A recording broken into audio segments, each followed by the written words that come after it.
Praise the Lord. Adofo enano pay so me ma wakwa ba e de ba woti ase asendwumedie so onyame onhira okese pa me yiri se wo ho ye e wo Awurade mo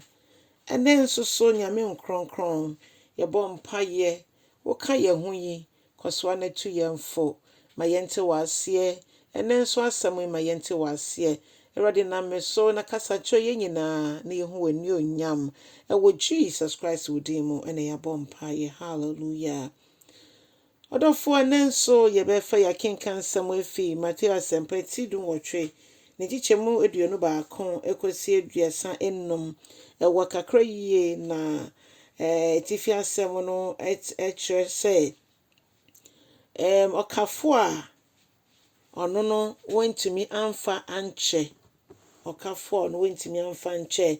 de na ma sansem ba ye ne ma sansem ba nyina ne se Peter bebisa Yesu se Yesu mpendodo san na memfa menua emfom so enche no mpenson ana na Yesu buase ne se da bi enye mpenson keke empen eduoson ahodo enson ene se wode che na hwan ne betumi aye obone a embedodo etesa ne de che se boni bia obi abeye bi atwase ye de che no odofo na okasa obusa beyi se okafo bi anaso ohini bi na one nkoa ebu nkonta na ekoba se oba kubi owo na odeka ma ontimi ntua ne ka no ye de ne ba owura ne num no na owura no e de ne ka ne nyina eche no na we na opi abonten a na okohia akwa foforo a ono nso de ono nia ye de ne ka ache no ode ne ka na ono de okotam so ne minimu famsika mame akwa epa ne chewa se the Bible choye no Bible choye say nia ode ono nso ka ne de na ode ne ka empem kakra meaning say ono ne ka na ode owura na ohene no na supa yie na so no betam so ofoforo minimu se famede mame na Bible say menko a no mo ho sabre na de ne ye o mahomote e no mo koka kire ohene no se hwe nia wo de cha akoi was ko akotam ofoforo minimu se kakre se ye ode no ka no ontua na yes Bible choice say Jesus say ohene no efre berimei a ode ne ka ache no na oka che ne se wo ye nipa bonefo papa wo ye wudifo papa wo hwe ekadodo a wo de me a metimi di achew na wo wentimi amfa wo nua de akitwe anche no na ohene bufu ye na osuma ma ye ne tu afiase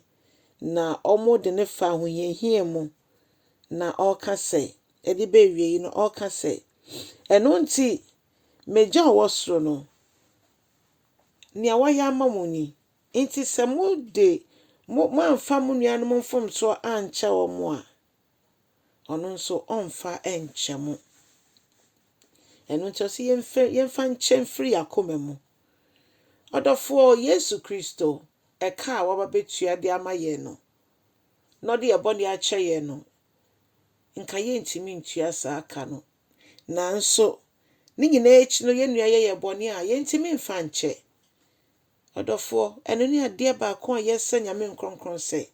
onye na adom na de nyina ye nua afom ye a ya kai ni ono aba be ya ma ye so okoya de ne nipadua bo afore e de ma ye wa asenua no so no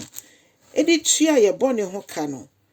eya aketua pa obia entimi nye saade no nti yenso ne ye bone se de na etie nie na nso ne ni ahoɔden etimi de che yentimi ntua ho ka Yesu de ne mogya na tua ka na enne ye bie ya no ne yesra bone fa cho de che ye ne a odofo ne a wuntimi mfa nche no se nyame nkronkron ahoɔden se nyame nkronkron boa me e wo se de ode ye me no ya obi edi ho adanse sampa ya nanso boa me na mentimi mfiri makoma mu mfa nche se ye wo nua se ye wo maame se ye wo papa se ye obi bia wadanfo Fakyɛ. Why? Sedeɛ ɛbɛyɛ a Kristo Yesu sane n'ani onye mu a yɛmu biara enyo yeraba na mmom no obɛbɔ yaba so sɛ mo akwapa no kwafo. Nsɛnda hɔ a mede bɛto hɔ nti wo nso wotumi edi no kra wɔ mu a bra bɛhome ɛwɔ ma homgye mu. Onyame nhyira yɛ nyinaa sɛ yɛbɛma ho kwan saa ma onyame ayɛ yɛn so nko. Kya asɛm no wo ne ɔfoforɔ nso ɛnkambom ma yɛmfa ɔdɔ ɛnante. Ɔkyena nso mɛba mo akwa mu bio. Onyankopɔn onhyira mo bebree. Bye bye.